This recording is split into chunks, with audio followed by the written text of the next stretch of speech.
Thank you, President Kagame, for joining us here. I just want to tell a little vignette. I think it was about 15 years ago. I'm sort of time challenged, so nobody fact-checked me on this.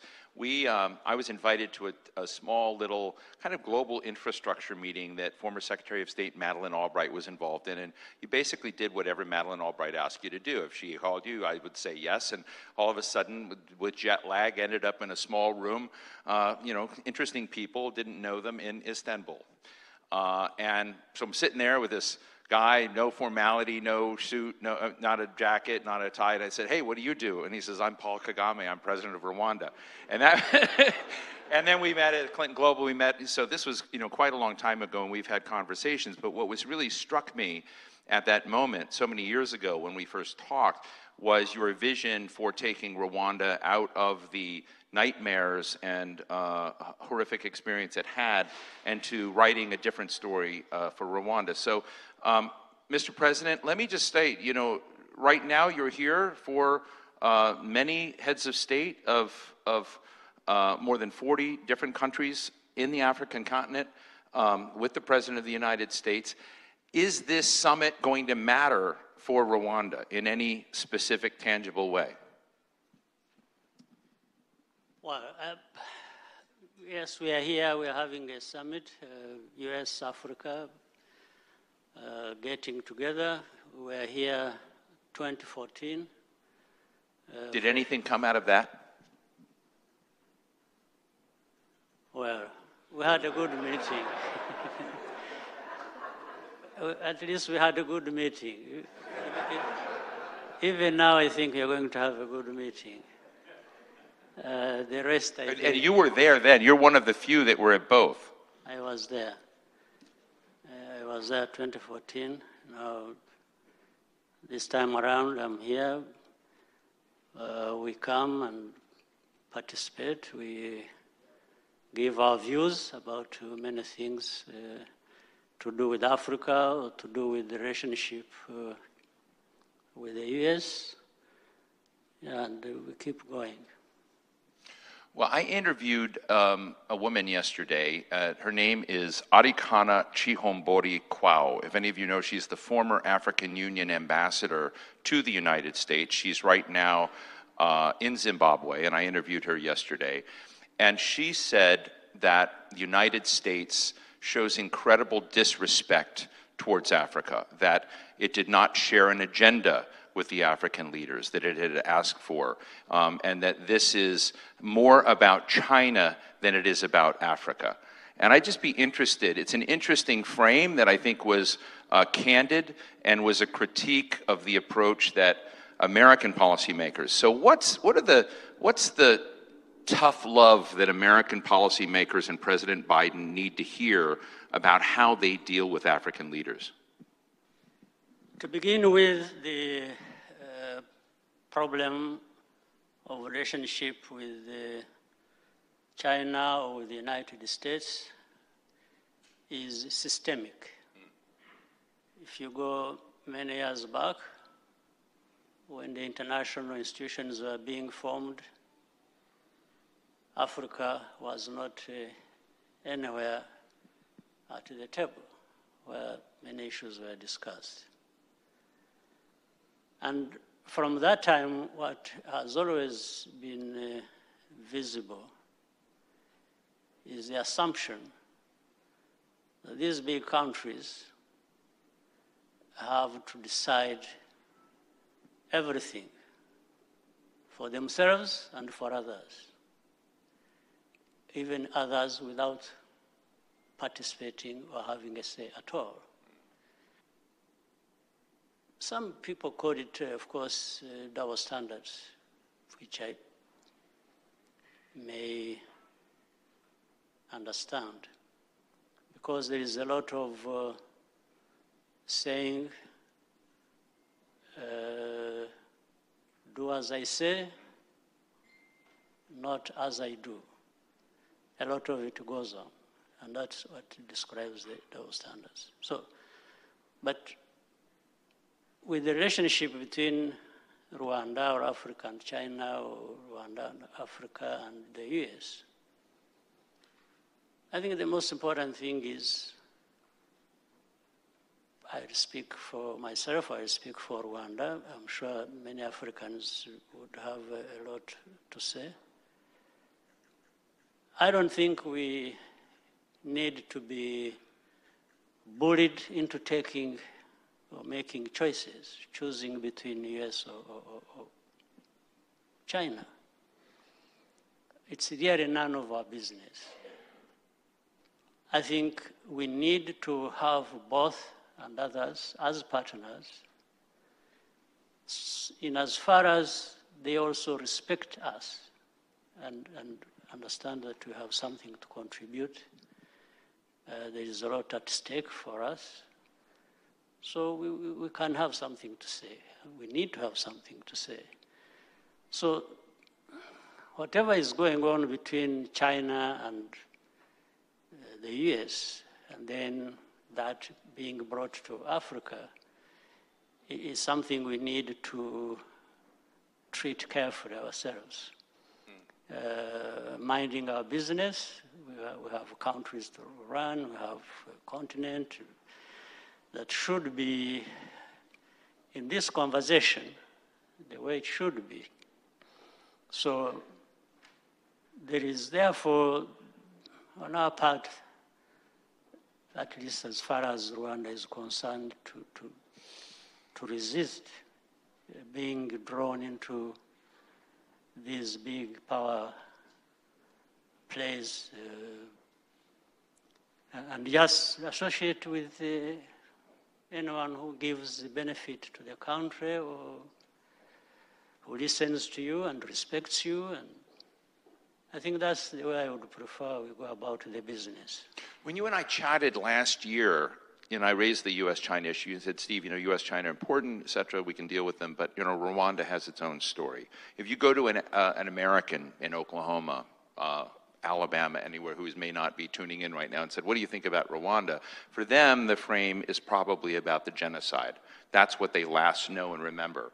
Others, we see a lot of coverage of you. See, the Paul Kagame story is one where some people look at you as a liberator, a savior. Other people look at you as a strong man, who wants to keep his job a long time.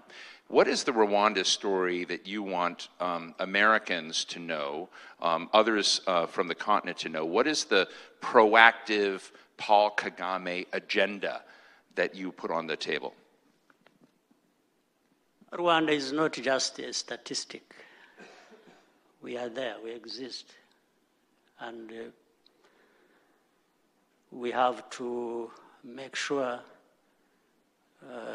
Rwandans live their lives the way they have chosen to, not being dictated to by anyone. Whatever problems Rwanda has, so do these other countries, big or small, have their own problems. I can't be dealing with my problems and allow you to bring on top of that your own problems. So I have to deal with my problems the way the people of the country have chosen. And of course, mindful of the fact that there is no country that lives on its own or stands alone. It's not an island. We relate with others. We have to relate with others. There's no question about it. We have to listen to other people, what they say about us. And we must tell other people what we think about ourselves and what we want to do for ourselves. So in that interaction, that's where we all benefit.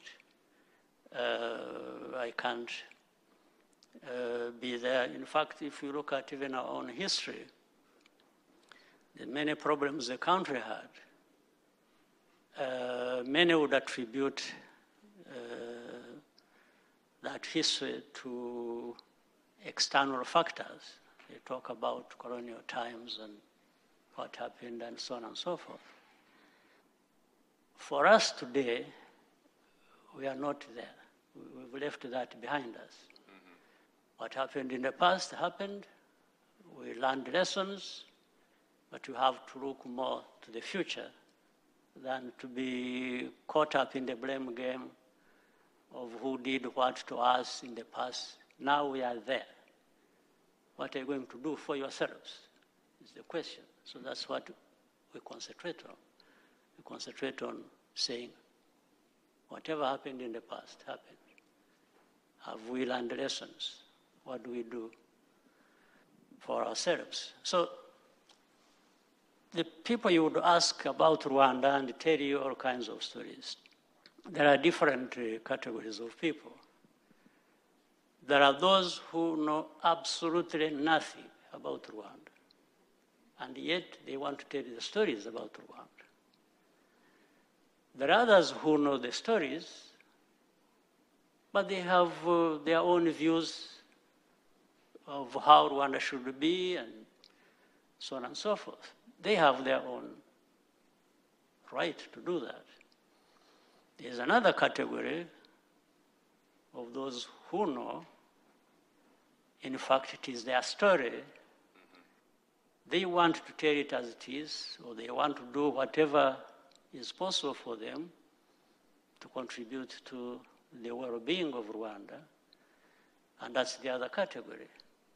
So we have to steer through all these different categories and views, but the country has to have a direction, and that is the responsibility of the leaders of the country. You know, if I were to, put on the table that there are sort of three angles of a story, right, on Rwanda that I think that would be out there. You might not agree with them, but, one would be a friend of mine that many of us know, Mark Dybel, is in Kigali today for the second big African Summit on Public Health in Kigali.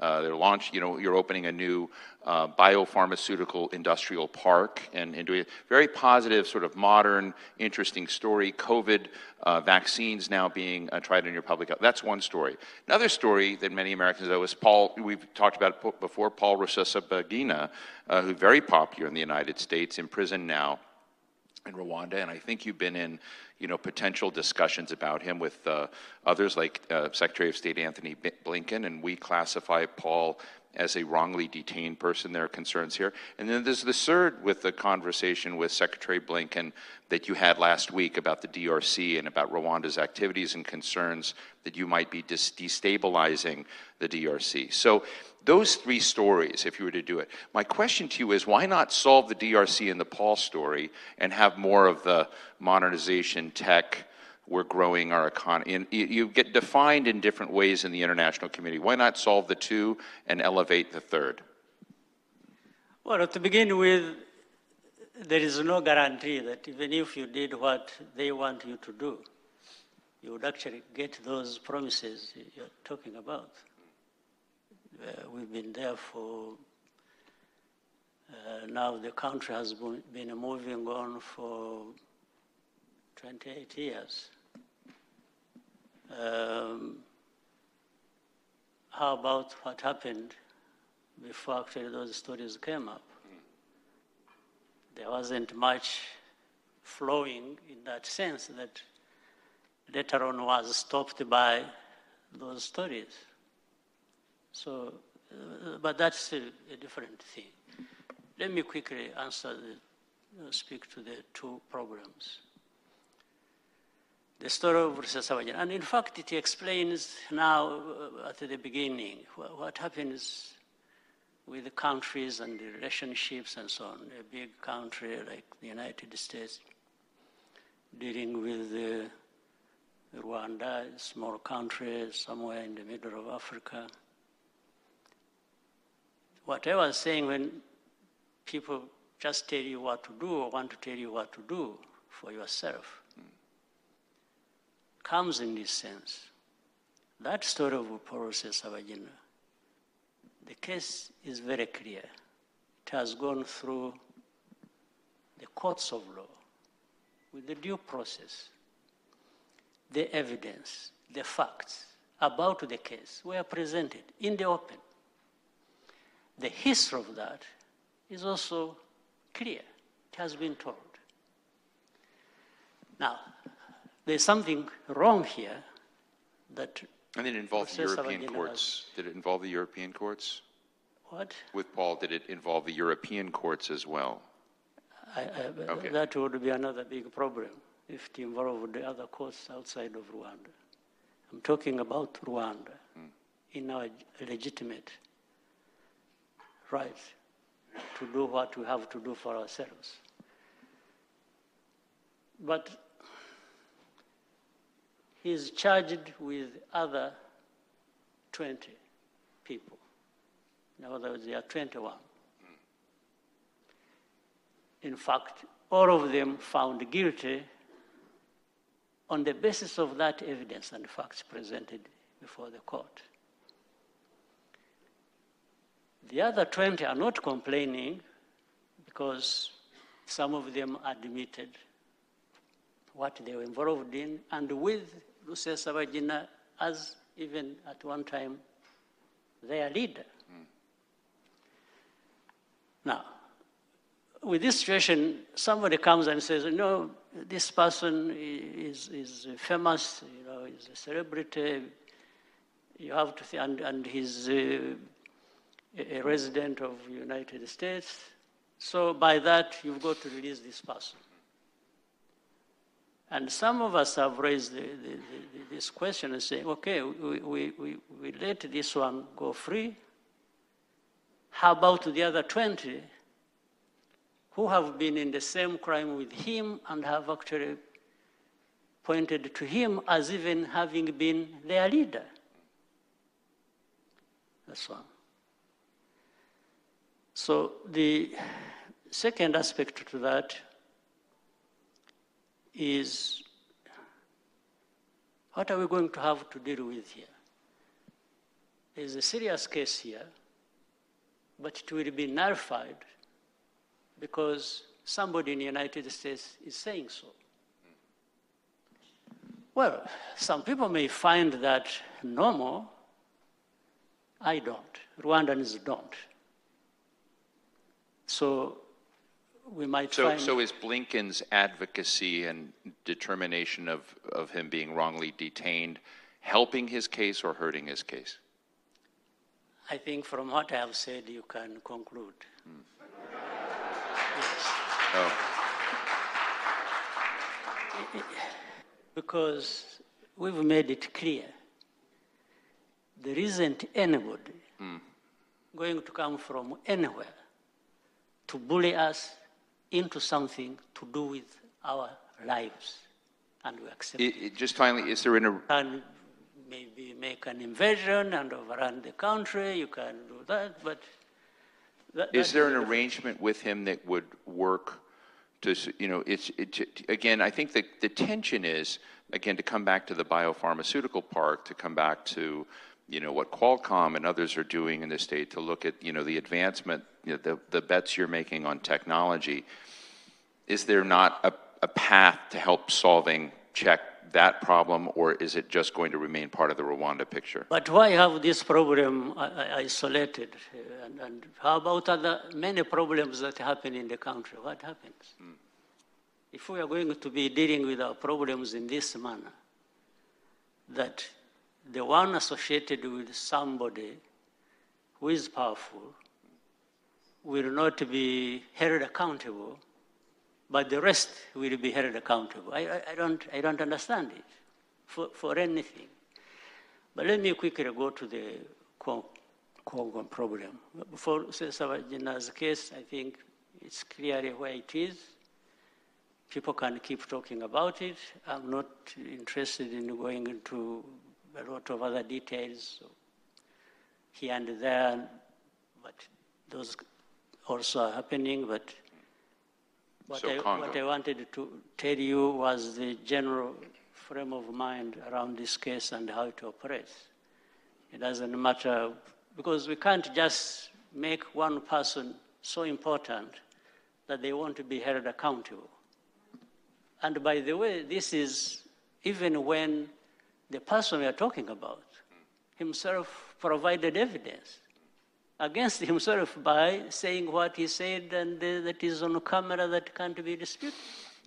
And the responsibility of deaths of people, of Rwandans, if anyone thinks it can just be wished away because of some things, well, we'll see how to deal with that. But let me go to the Congo problems. First, again, I simply try to bring out facts. This Congo problem, the Eastern Congo, where there are over 100 armed groups, local armed groups in Eastern Congo, 100. One of them being the one they call M23, but there are 100. The M23, and there are many refugees. We have about 80,000 refugees in Rwanda from Congo who are associated with this group, meaning they are relatives or whatever. Now, what I want to say clearly, this problem was not created by Rwanda and is not Rwanda's problem. It is Congo's problem. They are the ones that have to deal with it. Now, to say that we can be helpful also, and the region is trying to deal with the matter, the East African region, to which now DRC also has become a member of, that's okay. But it seems the entire responsibility has been put on the shoulders of Rwanda, be it the Congolese leaders and the government, be it the international community, be it everybody is running away from that problem, and they say, this is Rwanda's problem. And we say, no, it's not our problem. For what has produced these armed groups, including the fact that these groups, I said, the refugees in Rwanda and then the M23, are Congolese of Rwandan ethnicity. This is all it is. So if you wanted to hold anybody responsible, then maybe you'd go back to history. When the borders were being drawn and some people were left on the other side of the border and the other became another country. I cannot be responsible for the fact that there are Congolese of Rwandan ethnicity in Congo who are being denied their rights as citizens. That's not my problem. So do you think Secretary Blinken has an incomplete picture or a wrong picture, and has he revised his picture? I really don't know. I'm just stating facts. Anybody who would wish to dispute that is welcome. We can have an argument. I'm just stating the facts.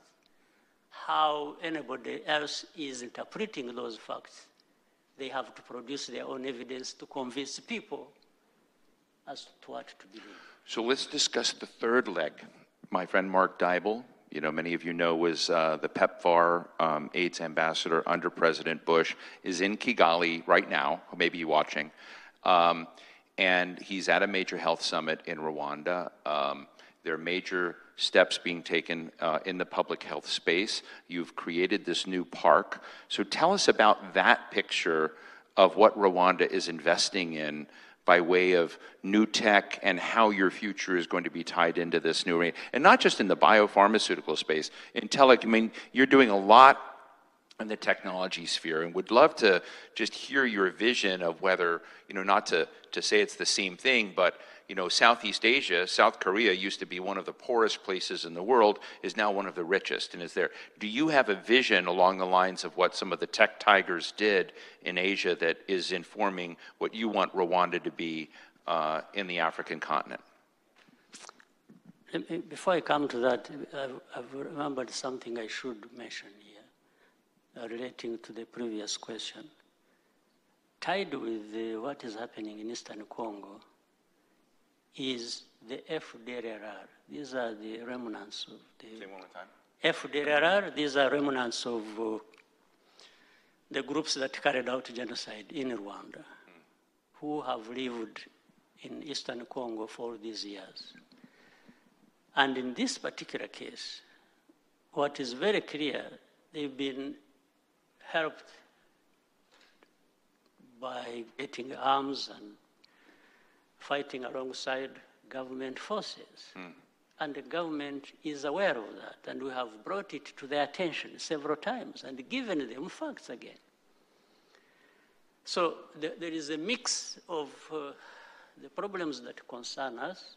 In fact, this problem we thought we had resolved it because most of them and their families have been repatriated with the help of the UN, and were being brought back to Rwanda and being reintegrated. But they are the hardliners who stayed behind, and for them, they will not rest until they have either invaded or carried out changes in the country. So the whole mix, therefore, I think gets confused. And when we are telling people this is not, the other problem is not ours, but ours is there, and everybody has ignored it, we want them to think about how to separate the two problems so that we deal with one at a time as it should be dealt with. So I leave it at that, and let me quickly go to the... We've been, since we had the Vision 2020, which now we are 2 years past, and now we have created another Vision 2050. But in the first... Are you going to still be president in 2050? Well, I just wish, like anyone else here, we live only for so long. So then, so I think about that. But right. So with a plan. That's not really my worry at all. Yeah. If I'm alive, there are many things I can do beyond being president. But if living up to 2050 means I need to be president, maybe I can think about it. So the vision was about education, right, and training of our people to have skills. Second was technology as an enabler for many things to happen. And then infrastructure, and also markets, meaning we prioritized regional integration, and so on and so forth. So that's really how this whole thing came. And Mark Daibo is in Kigali attending a health conference. And around that, as you said, we saw for a fact the last situation of the pandemic during COVID. Most countries in Africa, actually all of them, were very helpless. Even when the vaccines were out there, we were the last to get vaccinated. We couldn't get vaccines. All advanced countries had to first take care of themselves. And how long did it take you to actually get the vaccine in Rwanda to your citizens? Well, it took 9 months. 9 months. Yeah. So we were surviving on just trying to be, careful and following the scientific advice of how we can take care of that. But now I'm saying we've quickly made investments. In Africa, we are going to have an mRNA vaccine made in Rwanda with the help of BioNTech. There are other efforts in Ghana, in Senegal, in South Africa. But this is one of the reasons in advance, we thought about investing heavily in technology, not just BioNTech, but also in other areas. That's why we have in our country coding academies, young people, so that we have also focused on ICT and other things. So technology has become, for us, of course, even when we started, people were saying, how do you think about information and communication technologies, when you need food, you need schools, you need this and that, we said, well, that actually goes alongside all of those other efforts. We don't have to choose, Right. say we invest in agriculture, but not in health or not in technology. So technology has been a priority for us for a long time. Yeah, I want to take a few questions from the audience in a minute, but I've got a few lightning round questions. You know, one, are you having a bilateral meeting with President Biden? Not sure yet. Not sure yet. Do you want one?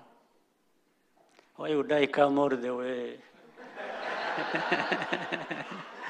and not maybe have one when there is? President Biden has talked about the African Union with regards to, say, G20, you know, being there. Are there, again, to come back to my discussion with Ambassador Chihombori, she said, look, we're Africa, I'm saying we, but Africa is systemically ignored and treated disrespectfully by much of the rest, by America, by the rest, and we need to fix some structures. We need to fix the UN. I'm speaking for her. Word she used, we need to see an African Union representation on the UN Security Council. We need to be in the leading geoeconomic structures of the world, and we're not there, she said. Just what are your quick views on that? Do you agree with her? Well, I'm glad she said it for us, because if we said it, we would be misunderstood and maybe accompanied by many other things. So I'm glad she said it. What would you tell President Biden if you could share with us if you do get your bilateral? Well, I would say that Africa should not be ignored. Africa is not just to be seen as a place of problems, because as we have seen even in the recent times, everybody has problems. Yeah. There's not a single country that doesn't have problems. Not a single one. So some problems bigger than others, but everybody has problems. But what I would say is to have an African policy in place that works and can be predictable and people can contribute within and towards that. And finally, right here in the same stage, on Monday, I interviewed Qin Gang, the ambassador of China to the United States, and you know, my intelligence services tell me, my Steve Clemens intel, you know, that there's a good chance he'll be named foreign minister of China shortly. He said he would go, if he was in such a position, potentially to Africa. Africa is the bedrock of Chinese foreign policy. I asked him about the Chinese debt trap, the so-called debt trap, and he said there is no debt trap. I think I'm paraphrasing, there's sort of debt opportunities or their financial opportunities. But is there a Chinese that when you look around other states in Africa, maybe with Rwanda, are there problems, even geopolitical problems, in the financing and trade and economic relationship with China that we should be aware of? Well, if there is any debt trap within a country and China, I think we should blame it on both sides. Because if you keep being drawn into a debt that you're not sure how you're going to repay the debt, then you also have a problem as the one who keeps giving you money. But for them, those ones who keep giving you money and knowing that you won't be able to pay, maybe for them it's a plan. In the end, they own everything about you. So that's a problem. But I have to say this, given China's or any other country's investment, say in Africa, China will necessarily find a way to bring their money into Africa because it is simple that there are gaps, and therefore they take advantage of filling those gaps. But the question should go to the other side, whether the United States or Europe or others. Where are there these gaps? Why don't you make the investments? The investments gaps that China takes advantage of, and comes and does whatever they do. So you can't complain about China coming to Africa and doing whatever they are doing, bad or good, and you are there not doing anything about investing yourself in the continent. I think this has to be looked at critically, and maybe it will help address most of this. Some people may not go to China if they are having what they need with others. As you know, I'm looking at your communications person, Stephanie, here. I could talk with him for hours, but I know you want me to go to Q&A. So, Alexis, I'm going to go to you first. We have a microphone because we're streaming live. I want to make sure that Alexis is here. We'll go around a little bit. This is Alexis from our team. Alexis? And identify yourself so the world knows. Okay, so my name is Alexis Akwajiram. I am the managing editor for Semaphore Africa. And my question is focused on the relationship with the UK. So I wanted to know, can you share any details about the agreement regarding asylum seekers being processed in Rwanda, the UK asylum seekers? And then as a follow-up to that, have you had any discussions with the new British Prime Minister, Rishi Sunak, on this subject or anything else? Well, I have met Rishi Sunak, the Prime Minister of UK, when you were attending the G20 summit. So that one, can put it aside. The main question of migrants from UK, we have explained. It's not the first of its kind. We have had, it started with, one time we had something like that going with Israel when they were sending people, some migrants, for unclear reason. The second, and which was very important, even more important for me, was what we did in Libya, and still is going on. That was in 2018. The Israeli case was in 2017, and the Libyan one was 2018. We were having thousands of mainly young Africans caught up in the Libyan situation. They had wanted to cross into Europe, and they could not. Others, anyway, were trying and drowning in the Mediterranean. And so they were in prison, and then some people actually went to Libya, and they were being bought and taken as slaves to some other places. So we said, look, in fact, that time what helped, I was the chairman of the African Union in 2018. So I said, you know what? Let's save these young Africans who are dying in their thousands, trying to go to Europe. And by saying, I said, I would start by suggesting that let's find another way of bringing them out of Libya so that they stop dying or being sold as slaves and so on and so forth. Bring them to Rwanda, and we shall call upon these international institutions and others to come and screen them and find a good way of taking them where they want to go. If there are countries in Europe that are ready to accept them, they can therefore go there in another fashion. Or if they want to go back home because they are trapped here in Libya, then still they can be taken back home in another manner. And we even offered that for those who will not find a place in Europe or America or Canada or wherever, and don't want to go home, we shall give them a home in Rwanda. This was the whole thing.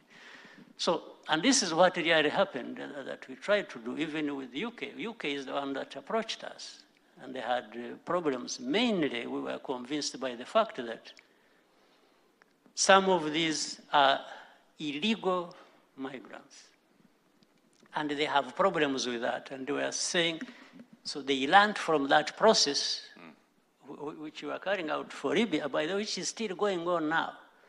There are many people we have in Rwanda, and they are being processed by the institution is responsible, the international institutions, and some of them have found home in the Scandinavian countries, Canada. I don't know whether the others came here to the US, but I know for sure to the US, those others whom I said were from Congo have been brought here, and that there are about 9,000 who were brought here. So that's really how this operation, or the project we have with UK started. Right. And that's, even now, anyway, it hasn't started in full because I think UK is still having legal issues to sort out, and that's not our problem. When that is sorted out, we shall have them, we can process them, and these people will go wherever they want to go. Thank you. Yes, right here. My name is Emlila Pukuyu Brown. I'm the founder and executive director of the African Youth and Women Empowerment Initiative. President Kagame, let me first and foremost say it's remarkable what you've done with Rwanda. I'm a survivor of war. I come from the West African country of Liberia, where we had the same tribalism issues as you had in the past. We're a population of a little under 5 million I'd appreciate, because you're fantastic, but short form. We're a population of about 5 million people. And ever since we recovered from war, 2003, we found it incredibly difficult to recover as a whole. I'd like to know from you, what is it that we need to do as a country, as a government, as a people, to ensure that we reach our full potential and enjoy all of the resources that come with us and the leadership that we need. Thank you. Right.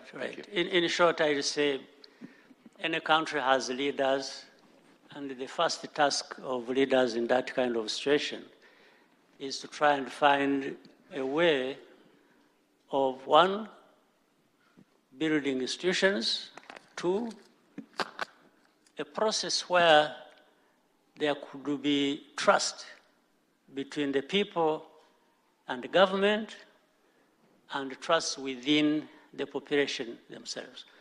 So it's upon the government, leaders of any country at different levels, to embrace this and have clarity as to how to go about it, but it will succeed in one place and another. But the fact that we have made progress in our case is an example that anybody else can make progress in that situation.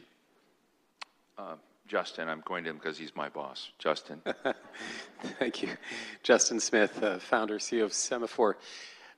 This event, as you know, is maybe from behind you, is sponsored by 3 American companies, Qualcomm, MasterCard, and Cisco, who are very interested in expanding their presence in Africa. I want to ask you a question, or get your reaction to a comment that I heard in private from one of Africa's leading business leaders, who said, Justin, you know, our hearts are with America, but our brains are with China. I might skip the U.S. Leadership Summit and spend some time in the Gulf where people pay attention to us. What are your thoughts about that? And what are your advice to American companies trying to take on that type of cynicism? Well, unfortunately, I'm not the one to get rid of that cynicism. It's the other ones who, but for sure, on a serious note, I think United States of America needs to think seriously about how to deal with Africa in a very beneficial way in terms of investing and the different investments that could come by private sector, I think would make a big difference. Our task in Africa has been also to prepare the environment to welcome these investments, big or small. It is our task. I think people will not just walk into Africa or Rwanda or any place until there is something that is attracting them. We have to create that attractive environment for that to happen. and we have to speak out and speak up and talk about it and keep demanding so that, but those are the complaints, you know, but the attitude, of course, in between, this was saying, I was saying, I don't know exactly what to make of it. I don't know how we can change the attitude with which people look at Africa, other than trying to prepare the side, our side, Rwanda and Africa, to say, here we are, we want this, we are worth this, you come to us, let's do business. But still it is the other side to make the decision whether that makes sense to them or they would rather go somewhere else. Let me just, we're right, I apologize to everybody with questions. I apologize, the President has to go. I've been given the word. I want Semaphore to have a conference like this in Africa. I'd love to do it in Kigali. Would you come speak? Can we do this in? First of all, I give you the invitation to come. Secondly, and I'll make sure. Let me ask you just one fun question, final thing. A lot of people say, Paul Kagame, he's a lot like Lee Kuan Yew of Singapore. He's built all these institutions, et cetera, et cetera. A lot of people who are your detractors say, wow, he's really like Lee Kuan Yew of Singapore. He's not gonna be, there are two stories of Lee Kuan Yew. Is there a point where you feel comfortable moving from being president, like, Lee Kuan Yew was prime minister, to he became senior minister, of you becoming president and moving to senior president? And bringing in other... Or even being... thereafter, just an ordinary senior citizen. I don't mind. Yeah. This being president came to me by accident, actually. When it came, I embraced it, tried to do whatever I could do with it, and then maybe I became a victim of what I was able to do with our people. Otherwise, for me, it's not... somebody else was supposed to be president, but and did for some time. Then people came to me and said, we told you, because I had refused to be president at first. Because I even felt I wasn't prepared. We had just in 94, come out of the war and all this chaos. And I thought I could be doing something else better. But those who I thought qualified better than me came, tried before too long. I think the first time was 6 years. Somebody spent there and ran into problems. And then, so for me, it's really not a big deal. I think I've done what I could as a person, a human being, and I'm happy to leave the stage and go anywhere and just keep looking back and say I made my contribution. Well, I want to say on behalf of everyone that we're grateful that you're willing to have a conversation with us. I'll say I think the risk for the Biden administration and for Washington and the United States right now is that we have a Big Bang conference with Africa and that next week we've forgotten it.